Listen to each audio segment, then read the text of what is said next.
एक हमेशा से डिबेट चलता रहता है कि कौन ज़्यादा अमीर है, बॉक्सर्स या एमएमए फाइटर्स या कौन ज़्यादा पैसा कमाते हैं, जो कि आप लोग मुझसे कई बार पूछते हैं कमेंट्स में, कौन ज़्यादा पैसा देता है, बॉक्सिंग या एमएमए? और मैं हमेशा कहता हूँ कि डिपेंड्स कि आप किस लेवल पे है, आप किस जगह फाइट कर रहे हैं। सो अभी हाल ही में एक इवेंट हुआ, गेम ब्रेड बॉक्सिंग, यानी कि वो कंपनी जो कि ओन करते हैं होरे मास्विडाल, जो कि यूएफसी फाइटर हैं।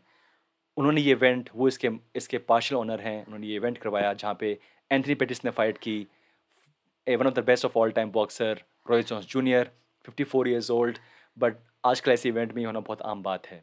इसी इवेंट में फाइट की थी होजे आल्डो ने against Jamie Stephens, Vitor Belfort ने फाइट की थी अगेंस्ट जाकरे सूजा। सो बहुत सारे non UFC fighters, ex UFC fighters इस इवेंट में थे। और बड़ी बात ये नहीं कि ये इवेंट हुआ, बड़ी बात ये है कि जो उन्हें सैलरी मिली, जो उन्होंने पैसा कमाया, वो बहुत मेरे लिए एक्साइटिंग था। तो अगर ये नंबर सही हैं, तो एंथनी पेटिस ने कमाए इस फाइट के लिए $6,50,000, होजे ऑल्डो ने कमाए $4,25,000, विक्टर बेलफोर्ट ने अगेन $4,00,000। और मेरे मन में सवाल आया कि ऐसा कैसे हो सकता है? क्यों ये बिल्कुल नई-नई कंपनियाँ जो कि निकल के आ रही हैं, ये ज़्यादा पैसा दे पा रही हैं फाइटर्स को बजाय यूएफसी? यानी कि अगर ये फाइटर आज फाइट कर रहे होते यूएफसी में, या जो ये लास्ट फाइट थी यूएफसी में, मेबी वो उससे बहुत ज़्यादा पैसा कमा रहे हैं यूएफसी के बाहर जाके। और इसलिए सवाल है कि क्यों यूएफसी फाइटर्स, कुछ UFC fighters, not all, demand करते हैं कि मुझे यूएफसी से रिलीज़ कर दो। और 2 तरह के नाम यहाँ पे आ रहे हैं। नाम जैसे कि नेट डियाज़। नेट डियाज़ के पास चांस था कि वो अपना वो करे रिन्यू कॉन्ट्रैक्ट, उन्होंने नहीं किया। उन्होंने डिमांड की मुझे रिलीज़ कर दो। फेमसली वो जाके बाहर पी कर रहे थे यूसीपीआई के बाहर जाके कि मुझे निकाल दो, और वो निकल गए। इमेजिन, पूरी लाइफ लोग करते हैं स्ट्रगल टू एंटर यूएफसी, और ये फाइटर्स डिमांड करें कि मुझे यूएफसी से निकाल दो, मुझे रिलीज़ कर दो। फ्रांसिस इंगानो, यूएफसी हेवीवेट चैंपियन, उन्होंने डिमांड की उन्हें वो यूएफसी रिलीज़ कर दे। $8 मिलियन ऑफर किए थे यूएफसी ने उनको for one fight in UFC.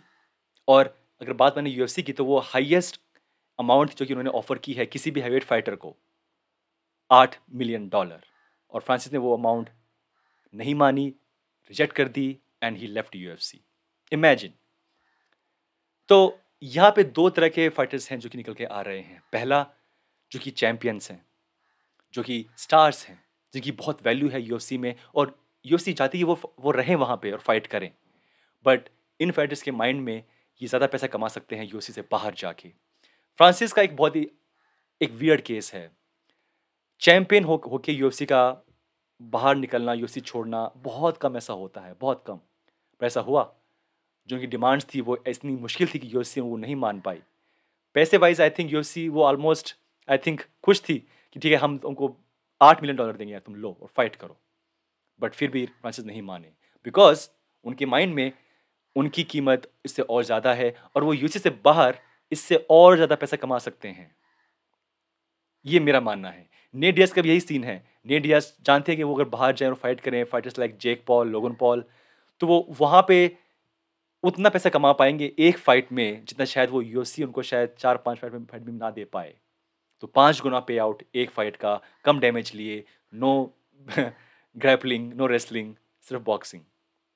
तो ये है एक तरह के फाइटर्स जो कि स्टार्स हैं, नो नेम हैं, और उनके माइंड में बाहर ज़्यादा पैसा है उनकी स्टार वैल्यू का।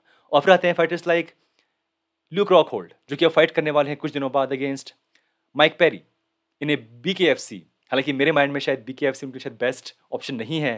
Luke Rockhold farmer UFC champion है, तो मेरे हिसाब से शायद वो फाइट करते may be you know in A boxing fight किसी और से, मे बी लोगन पॉल, तो शायद वो उनके लिए बेटर रहता। और ऐसा मैं इसलिए बोल रहा हूँ बिकॉज मैं उनका फ़ैन हूँ, और उनको फाइट करना बीकेएफसी में बिना ग्लव्स के डैमेज लेना और देना may be not the best thing मेरे माइंड में। बट फिर भी ल्यूक रॉकहोल्ड ने डिमांड किया था कि उन्हें रिलीज कर दे यूएफसी। क्यों? क्या ये वो फाइट कर सके ऐसी किसी इवेंट में, और डबल ट्रिपल में भी उससे ज़्यादा पैसा कमा सकें एक फाइट का। और अगर ये नंबर हम देखें, तो यस, आई थिंक ये पॉसिबल है कि यूएफसी से बाहर जाके फाइटर्स ज़्यादा पैसा कमा रहे हैं एक फाइट का। बट ऐसा क्यों हो रहा है? ऐसा इसलिए हो रहा है बिकॉज़ ये जो बाकी कंपनियाज़ हैं, जो कि अभी भी बाहर निकली हैं 2-3 साल से, इनके पास जो उनका मॉडल है, इनके प्रॉफ़िट शेयरिंग का, वो बहुत अलग है यूएफसी से। यूएफसी अगर कमाती है एक इवेंट से, मान लीजिए अगर $20 मिलियन, और ये सिर्फ़ रफ़ फ़िगर है, तो वो सिर्फ़ शायद $5 मिलियन शेयर करेगी विद फाइटर्स। लेकिन ये जो बाकी कंपनियाज़ हैं, पीकेएफसी हैं, गेम एंड बॉक्सिंग हैं, इन्हें ये करती हैं शेयर, और ये कमाती हैं अगर $20 मिलियन एक इवेंट का, तो ये करती हैं शेयर आधा, यानी कि 10 मिलियन, डबल शेयर करती हैं अपने विद फाइटर्स के साथ। ये रफ़ फ़िगर है। यूएसए सिर्फ़ करती है फ़ोकस अपने बड़े स्टार्स को, चैंपियंस को, उनको ज़्यादा पैसा देती है। अगर आप चैंपियन नहीं हैं, आप स्टार नहीं हैं, तो आपके पास बहुत कम पैसा कमाते हैं लोग यूएफसी के अंदर।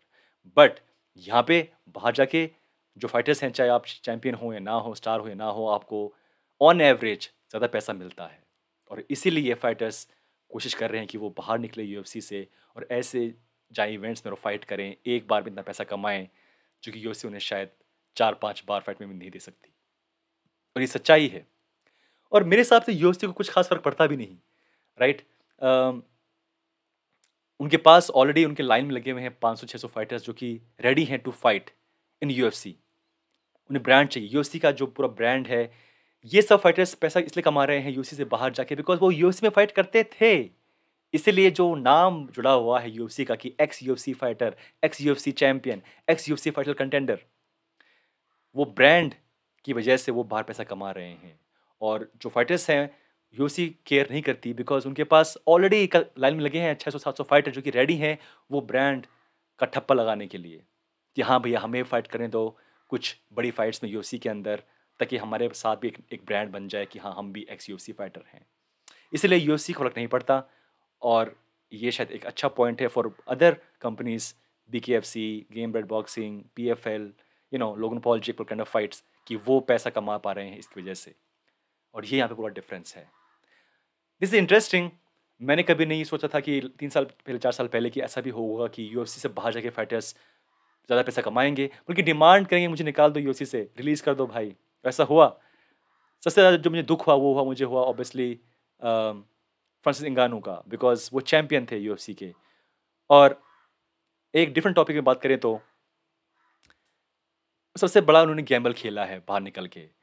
अगर वो चैंपियन थे यूएफसी के, ही हैज़ अ वैल्यू कि हाँ, मैं चैंपियन यूएफसी का। अब वो नहीं है चैंपियन यूएफसी के। We have a new champion, Jon Jones. और अगर मान लीजिए जॉन जोन्स नहीं वापस आते और होते चैंप मे बी आज की डेट में सिरिल गेन या कर्टिस ब्लेड, तब शायद फिर भी फ्रांसिस की वैल्यू ज़्यादा होती यूएफसी से बाहर, बिकॉज़ फ्रांसिस हरा चुके हैं सबको, राइट? बट फ्रांसिस अब खतरे में है, because now we have a champion UFC, जो कि है Jon Jones, best of all time, maybe the GOAT. So वो वहाँ पे चैंपियन है, इसलिए लोग सोचेंगे अगर आप यूएफसी में होते आज, तो भी चैंपियन नहीं होते, क्योंकि वहाँ पे जॉन जोन्स आए हुए हैं, राइट? तो उनकी वैल्यू है वो कम होती जा रही है टाइम के साथ-साथ, ऐसा मुझे लगता है। तो उनके पास बहुत कम टाइम बाकी है, इससे पहले कि वो बड़ी फाइट्स करें, लाइक डोंटे वाइल्डर और टायसन फ्यूरी। आई होप कि वो फाइट्स हों, बड़ी फाइट्स हों उनके लिए, बिकॉज़ तभी इसलिए उन्होंने वो छोड़ी है ये यूएफसी। तो आई होप कि जो रीज़न था उनका यूएफसी छोड़ने का, और वो जो बातें हैं कि मेडिकल इंश्योरेंस और अदर स्टफ, मैं शायद उसमें ज़्यादा ज़्यादा नहीं जाऊँगा, because one fighter can not change entire UFC का प्रॉफिट शेयरिंग मॉडल। तो फ्रांसिस चाहे चैंपियन हो ना हो, कोई भी फाइटर अकेला वो नहीं बदल सकता। So yes, interesting time UFC के फाइटर्स के लिए, जो कि यूएफसी के अंदर हैं, उनके बाहर भी हैं, कि मंजिलें और भी हैं, सिर्फ यूएफसी ही नहीं। बट एटलीस्ट यूएफसी में अगर आप चैंपियन हैं, आप स्टार हैं, तो yes, you earn a lot. और इसीलिए वो ब्रांड लेके लोग बाहर जा रहे हैं और फिर पैसा कमा रहे हैं। तो यूएफसी की जो पोजीशन है बहुत स्टेबल है, उन्हें कुछ खास फर्क नहीं पड़ता, they are still at the top. दोस्तों, एनीवे, ये था मेरा वीडियो। क्या लगता है आपको इस पूरे नए टाइम के बारे में, जहाँ पे फाइटर्स बाहर जा रहे हैं यूएफसी के और पैसा कमा रहे हैं? मुझे बताइए कमेंट्स के अंदर। मिलते हैं next time. Take care, bye bye.